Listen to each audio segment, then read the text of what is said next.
बाद एकटा सहेली दुनू सहेली भेंट भेले एकटा बगीचा में सॉरी मेला में जेना अहाँ सब मेला में लिए तहिना ओहो दुनूटा मेला में भेंट भेले बड़ा दिन बाद हाय हेलो भेंट दुई गो से भाई हां यह दोनों सहेली छे हां एक बार जोरदार ताली बजा दो भैया सब तरफ त एकर जे घर वाला छे ओहो बाप रे बाप आबला छै जना प्राण बहरे बजते कनी सबर देखियो ऑक्सीजन छी हां क्या नाम अब देखियो दुनूटा के बियाह भ गेलै ठीक दुनूटा गेले मां आय आय नहीं करू मान लिया माने में की छै यहां के हां तहिना गणेश पूजा के मेला लागल रहे एही ठाम दुनू गोटा के भेंट भेले बातचीत केलक सब चीज बड़ बढ़िया बड़ सुंदर ई कहे छै ककरा संगे तोहर बियाह भेलो कहे छै हमर बियाह ते कलेक्टर संगे भेल छै एकदम टीवी एसी कूलर मजा में रही छै जिंदगी एकदम मौज में कटे छै आई कहिया हमर त पियाजी जे छै उ त किसान है हमरा घर में एसी ट्यूबलाइट कूलर नहीं है लेकिन हमरा मिले है शुद्ध हवा पूर्वी बयार के बड़ा सुंदर संभाव में ई कहिए हां जे गांव वाली छै से कहिए बड़ा सुंदर संभाव में आइए भैया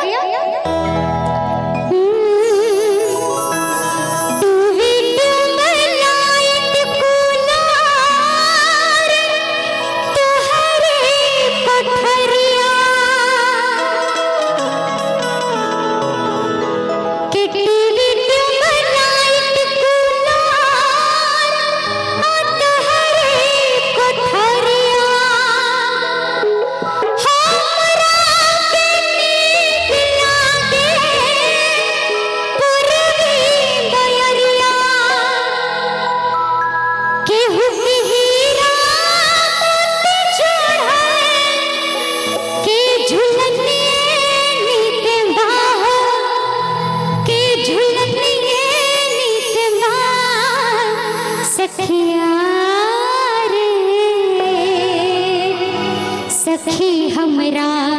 पितर के नथुनिए नीक बा बड़ा सुंदर संभाव कहिए हमर पति भले किसान है लेकिन हम बहुत खुश छी हमरा ओते महग सोना गहना नहीं है लेकिन बड़ा प्रसन्न छी कोना केहू के टल्ला टल्ला केहू के टल्ला टल्ला के मखनिए नीक बा हो के मखनिए नीक बा सखिया रे हो सखी हमरा कूस के पलनिए सखिया रे हो सखी हमरा कूस के पलनिए केहू के टल्ला टल्ला केहू के टल्ला टल्ला के मखनिए नीक बा के मखनिए नीक बा सखिया रे हो सखी हमरा कूस के पलनिए नीक बा सखिया रे हो सखी हमरा कूस के पलनिए नीक बा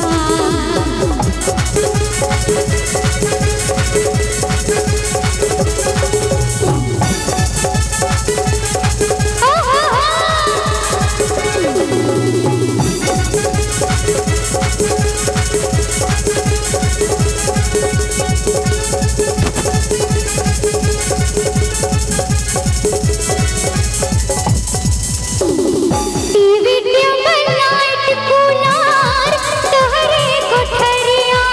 हो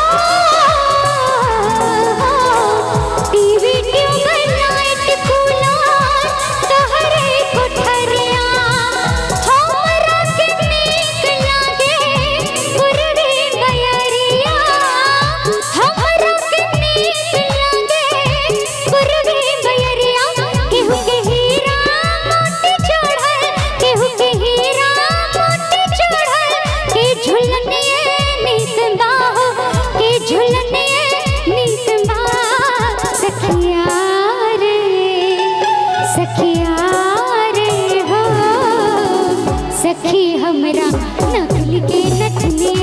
निकबा सखिया रे हो सखी हमरा पितर के नथने निकबा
माटी में खड़ा जी तो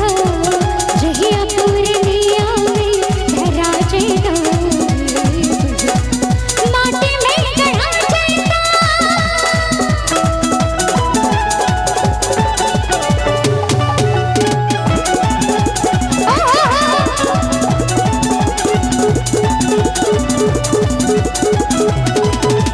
देखियो ई कहैया